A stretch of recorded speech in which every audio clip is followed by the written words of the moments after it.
From the TLC series, Dangerously Obese, I'd like to welcome renowned bariatric surgeon, Dr. Charles Procter, to Sidewalks Entertainment.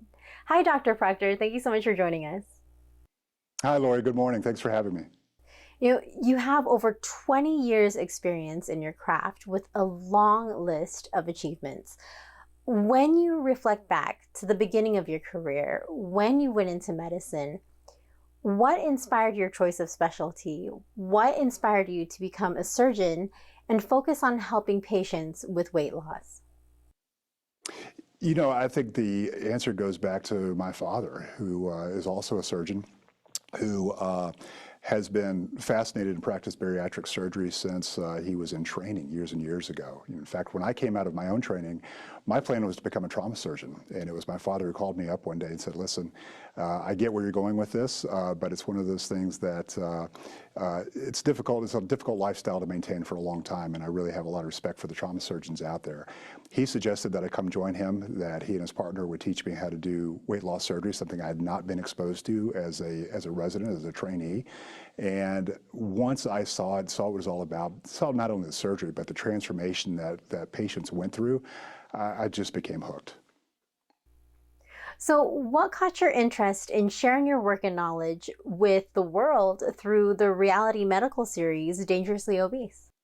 So our first series on reality TV was on TLC back in 2017, a television show called Family by the Ton, which later on we did 1,000-Pound Sisters, 1,000-Pound Best Friends, Too Large. And all of these were unique in their own way. What really kept me going, inspired me throughout these several different series that we were doing, was that every time a series would complete, I would see patients come in the door who said, listen, until I saw the show, I didn't think there was any hope. I didn't think anybody out there was able to help me. But I saw so-and-so in the show, and it reminded me so much of myself. Now I see it. And a lot of those patients then later on became characters or cast on subsequent television shows who then went on to help other people realize that there's hope out there. So this show, I think, is going to get more into the lives of these patients, the understanding the why behind they want to go through this transformation and what it did for them after the fact. So, when would you suggest surgery as opposed to a major change of diet or lifestyle? Well, I would never suggest surgery in the absence of lifestyle change and exercise. These are some things that have to happen. I think, unfortunately, a lot of people see surgery as a quote-unquote easy way out, where we just operate on a patient, the clouds part, and everything is golden from then on, and nothing could be further from the truth. This requires work every single day after surgery for the rest of your life, but it's the only thing that we know of that will reset somebody's body to a different weight. Everybody out there has tried to lose weight before to varying degrees, and they'll notice that, well, I lost a little weight, but it seems to always come back. Well, that's everybody's story, because that's how the body works. Surgery is the only way we know to reset internally how much body fat a body thinks it should be carrying around. So once you're 100 pounds overweight, the reality is somebody losing 100 pounds and being able to maintain that through diet, exercise, lifestyle modifications is very, very low. So that's who we're here to help. So I've seen some of the testimonials from patients and people who have gone through some of the work that you do, and how their lives have changed. I got teary-eyed with a couple of them. It's very touching. What's it like to see how your work positively changes, impacts, or inspires the lives of your patients and even some of the viewers? Selfishly, it's what's gotten me out of bed every single day to go to the operating room and go to the office and meet new patients and walk with them through this journey. This is a contract that we have with our patients to say, listen, I'm going to take you on, we're going to go through this journey together, and even after we're done in the operating room, even after you've lost all the weight, we're going to continue to follow you for the rest of your life, because this is a lifelong disease that never completely goes away.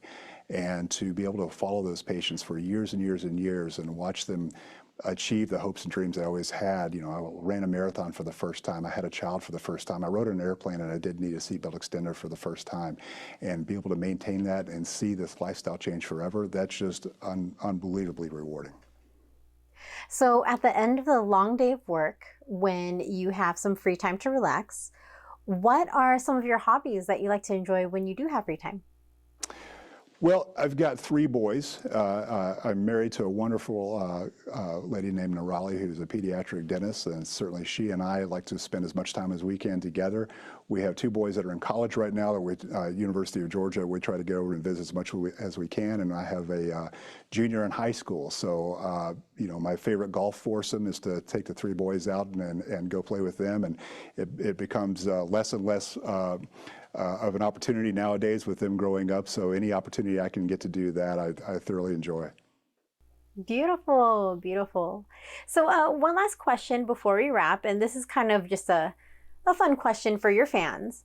As a surgeon, of all the fictional medical TV series that you know of or that you've watched, which would be your show of choice? Oh my gosh, great question.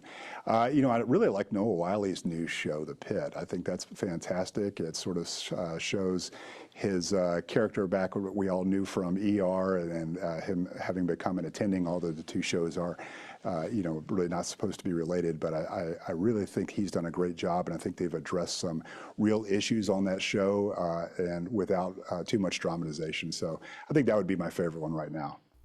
Nice, nice. Well, Dr. Proctor, it really was so lovely speaking with you today. Thank you so much for taking time to speak with me. Well, thank you. I enjoyed it. Everyone, you can watch more of Dr. Charles Proctor in the reality series Dangerously Obese on TLC.